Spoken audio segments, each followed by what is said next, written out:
My wife secretly enrolled me in a toxic masculinity reform program without telling me. I found the emails. I said nothing but enrolled her in codependency recovery at the same center. When we both showed up for orientation, the counselor had some interesting questions. Welcome to Seductive Dreams. It would be so much appreciated if you would subscribe to my channel and like the video. Now, without further ado, let's go.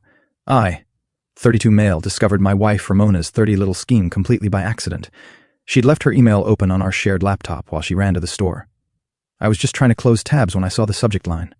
Confirmation Toxic Masculinity Intensive Enrollment Complete. My name was right there. Starting date 2 weeks out. Cost $3,200. The email thread went back 3 months.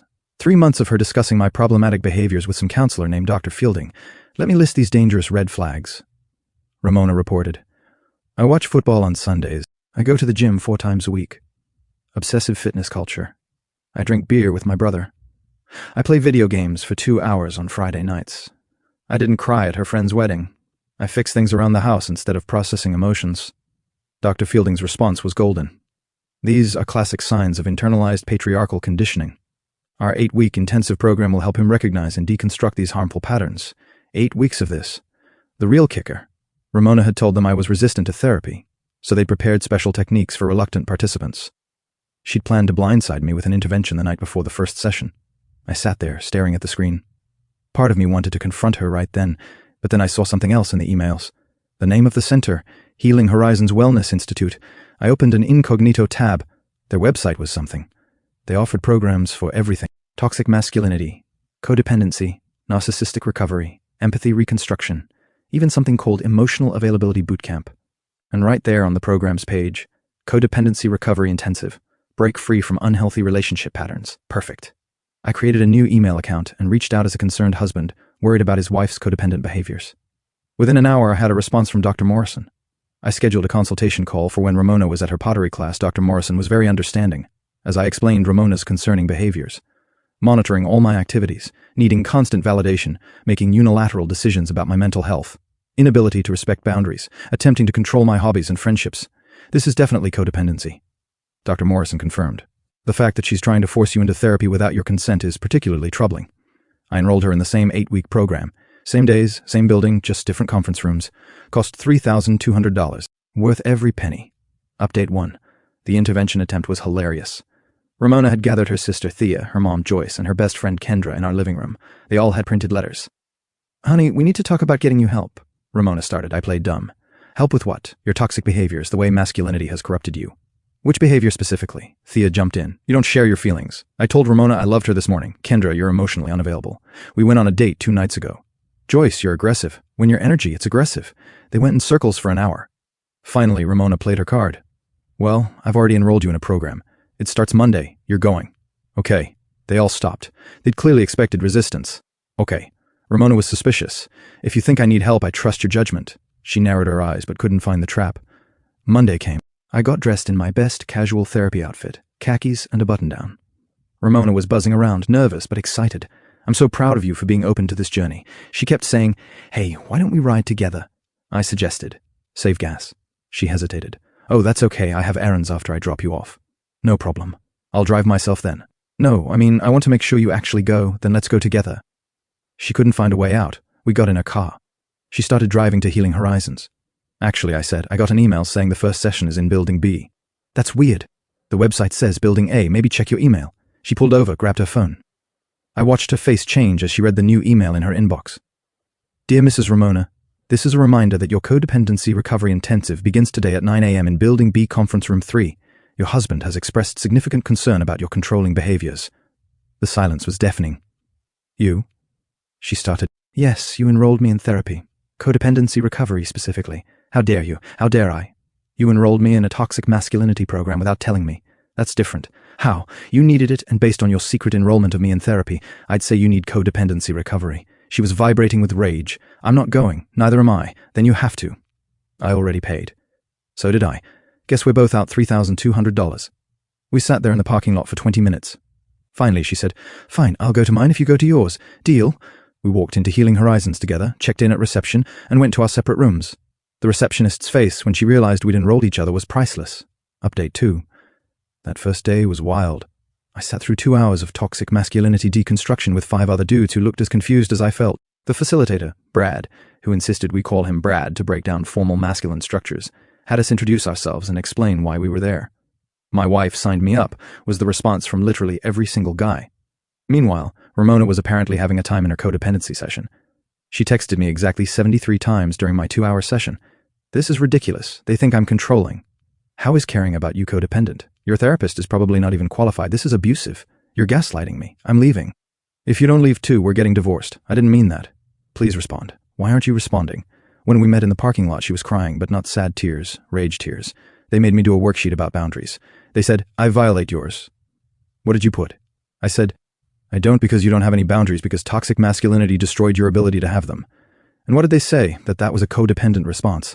The drive home was silent until she exploded. "You know what? Fine. I'll do the stupid program, and you'll do yours, and at the end we'll see who was right. Sounds good." But here's where Ramona made her fatal error. She assumed I'd drop out. She started telling everyone I was in therapy for toxic masculinity, spinning it as her victory. Posted on social media about being a supportive wife, helping her husband grow. Her mom called me. "I'm so proud of you for finally admitting you have problems." Her sister texted, "Maybe you'll finally be good enough for Ramona." Kendra started a group chat called Ramona's Husband Recovery Journey, where they discussed my progress. Little did they know I was thriving in my program. Turns out when you don't actually have toxic masculinity issues, the program is pretty easy. I became Brad's star student just by being a normal person. The other guys started calling me the natural. Meanwhile, Ramona was struggling hard. Update 3. Everything came to a head during week 3's family integration session, where they brought both programs together for joint exercises. Picture this: 6 guys from toxic masculinity recovery sitting across from 6 women from codependency recovery. The facilitators, BRD and Dr. Morrison, clearly didn't know that Ramona and I were married to each other. The exercise was role-playing in healthy relationships. They paired us up randomly. I got paired with a woman named Qley. Ramona got paired with a guy named Rexbad. Now practice setting a healthy boundary. Rex to Ramona: "I need Tuesday nights for my bowling league." "But what if I need you on Tuesday, Ramona?" "Remember, his needs are valid independent of yours. But if he loves me, shouldn't he prioritize me?" That's codependent thinking. Meanwhile, Qley and I were crushing it. "Me, I'd like to spend Sunday watching the game." "That sounds reasonable. I'll make plans with my friends." Beautiful. See how he expressed his needs without aggression? Ramona was watching us, seething. Then came the bomb. Dr. Morrison asked, "Does anyone want to share how their partner responded to them being in recovery?" Ramona's hand shot up. "My husband is also in therapy here. And, oh wonderful." Dr. Morrison interrupted, "It's so healthy when both partners work on themselves." "Is he in anger management? Toxic masculinity recovery?" Bad perked up. "Wait, what's his name?" The room went dead silent as they put it together. Brad and Dr. Morrison exchanged looks. Dr. Morrison cleared her throat. "Ramona, did you enroll your husband without his consent? For his own good?" And Brad looked at me. "Did you enroll your wife in response?" I thought she could benefit from codependency recovery. The other participants were trying not to laugh. Rex actually said, "Damn, that's cold," and got a high five from 2 guys. "Dr. Morrison, this is highly irregular. You both enrolled each other in therapy as what?" "Revenge treatment," I corrected. "She diagnosed me with toxic masculinity. I diagnosed her with codependency. Neither of you are qualified to diagnose anyone." Ramona stood up. "This is his fault. He's manipulating everyone." "Dr. Morrison, Ramona, please sit down. This reaction is don't therapize me." She stormed out. I stayed and finished the exercise with Qley, who whispered, "Your wife seems fun." That night, Ramona went nuclear, called her mom, Sister Kendra, even her book club. Told them I was weaponizing therapy and making a mockery of mental health. Joyce called me immediately. "How could you do this to Ramona?" "Do what? Get her help for her codependency. She's not codependent. Then why is she unable to let me make autonomous decisions?" "Because you make the wrong decisions." "According to who?" "According to what's best for your marriage. Who determines that?" "Ramona, obviously." That's literally codependency." "Joyce," she hung up. Update 4 week 5 was when everything shifted. Ramona had been hate attending her sessions, but something Dr. Morrison said finally hit home. I only know because Ramona came home and word vomited the entire session. "Dr. Morrison asked me why I felt responsible for your feelings and behaviors. I said, because I'm your wife." She said, "Being a wife doesn't mean being your emotional manager." I said, "That's literally what marriage is." She said, "No, that's codependency." Then she asked when I last did something just for me without considering how it would affect you or our relationship. And I couldn't answer because everything I do is about us or you or making sure you're who I need you to be. That sounds like a breakthrough. It's not. It's propaganda. But then she paused. Then she asked why I was so afraid of you being yourself. "What did you say?" "Then I'm not afraid. I just want you to be better. Better than what? Than what you are. The weight of that statement hung between us. Ramona, do you even like me? Of course I love you. That's not what I asked. Do you like me as I am? Silence. That night, she called Thea crying. I heard the whole thing through the bedroom door. Maybe I am codependent. I enrolled him in therapy without asking. I check his phone. I track his location. I get anxious when he does things without me. I've been trying to fix him for 3 years. Oh God, Thea, what if I'm the problem? Thea's response was apparently, you're not the problem, you just care too much. Even Ramona recognized that as enabling. Meanwhile, I was having my own revelations in toxic masculinity recovery. Not about toxic masculinity. I didn't have that, but about how many of the guys there were in the same boat. Their wives had enrolled them for crimes like working on cars, not wanting to talk about feelings 24/7, having male friends, enjoying sports, being introverted. One guy, Felix, was there because he didn't cry at his father's funeral. His wife said it was emotional constipation brought on by patriarchal conditioning. He said, I processed my grief privately. I cried alone. Just because she didn't see it doesn't mean it didn't happen. Brad actually agreed with him. Update 5, Week 7 brought the accountability circle, where we had to bring our partners to witness our growth. Ramona decided this was her chance to expose me. She invited Joyce, Thea, and Kendra to witness my confession of toxic masculinity. What she didn't know was that Brad had actually become somewhat enlightened about the whole situation. He'd been doing some reflecting on how many men were force-enrolled by partners. The session started with Brad asking each man to share what he'd learned. When it got to me, I stood up. I've learned that I don't have toxic masculinity. I have normal, healthy masculine traits that my wife pathized because she wanted to control my behavior. I've learned that watching football isn't toxic. Going to the gym isn't toxic. Having emotions different from what my wife expects isn't toxic. What is toxic is being enrolled in therapy against your will by someone who claims to love you. The room erupted. 3 other guys stood up and said, Same. Felix actually applauded. Ramona jumped up. This is exactly the kind of toxic resistance we're talking about. Brad in the most professional comeback ever. Actually, Ramona, resistance to forced therapy isn't toxic. It's a healthy boundary. Joyce tried to intervene. You're supposed to be fixing him. Ma'am, he doesn't need fixing. He needs a partner who accepts him. He's manipulated you. No, I think he's been manipulated into being here. Then Dr. Morrison walked in. She'd been watching from the doorway. Ramona, we need to talk about your behavior right now. My behavior? I'm supporting my husband. You're attempting to control the narrative of his therapy. That's a codependent behavior we've discussed extensively. This is gaslighting. No, this is accountability. Ramona grabbed her stuff and stormed out, her entourage following. Thea turned back to flip me off. Real mature. That night, Ramona issued an ultimatum. Either you admit you have toxic masculinity and commit to changing, or we're done. Okay. You'll admit it. Okay, we're done. She wasn't expecting that. Final update. The last week was separate graduation ceremonies for each program. I attended mine, got my completion certificate from Brad, who pulled me aside. Dude, I've been doing this for 5 years, and your situation made me realize we need to screen better. Half these guys don't need to be here. They need couples counseling or divorce lawyers. You going to change the program? I already talked to management. We're adding a consent verification process. No more surprise enrollments. Meanwhile, Ramona's graduation was apparently a disaster, according to Qley, who became my inside source. Ramona spent the entire final session arguing that she wasn't actually codependent. Everyone else was just underdependent, and that the program was designed to break up healthy marriages. Dr. Morrison's response. The fact that you see independence as a threat to your marriage is exactly why you need this program. Ramona refused to accept her certificate. That night, she came home with Joyce, Thea, Kendra, and plot twist, her dad, Morton, who'd flown in from out of state. We're doing an intervention, Morton announced. For who? For you. You're throwing away your marriage because you're too proud to admit you need help. I pulled out my phone and played the original email where Ramona enrolled me without consent. Then I played the audio I'd recorded of her admitting she wanted to fix me into someone else. Morton listened to the whole thing. Then he turned to Ramona. You enrolled him secretly for his own good. That's not okay, sweetheart. Dad, you're supposed to be on my side. I'm on the side of truth, and the truth is you tried to force him into therapy. That's not right. Joyce jumped in.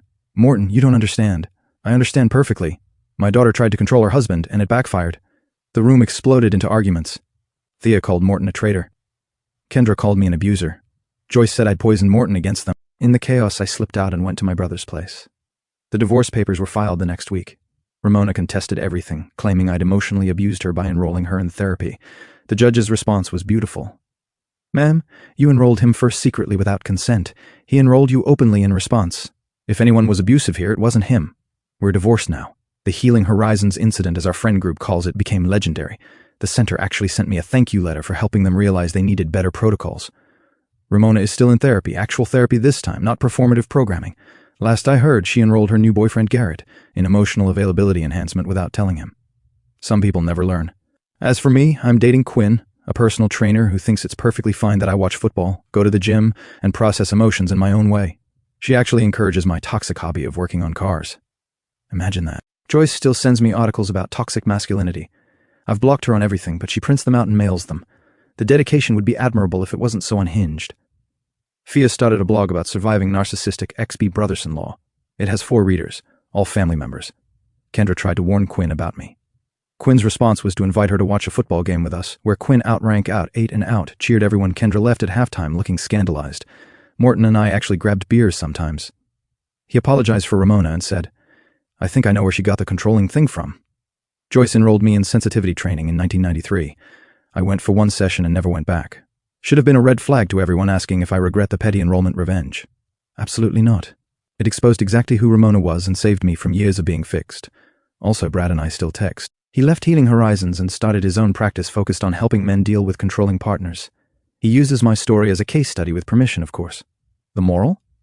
If someone tries to secretly fix you, they're telling you exactly what they think of you. Believe them and maybe enroll them in codependency recovery. Edit. Stop asking for Healing Horizons contact info. They've changed their policies and now require consent forms. Also, Dr. Morrison is actually excellent at her job. Ramona was just untreatable. Edit 2. To the people saying I should have just talked to her, I tried that for 3 years. Some people don't hear you until there are consequences, and even then they blame you for the consequences. Edit 3. Ramona, I know you're reading this because Goldie told me you asked her about it. Garrett's in my DMs asking about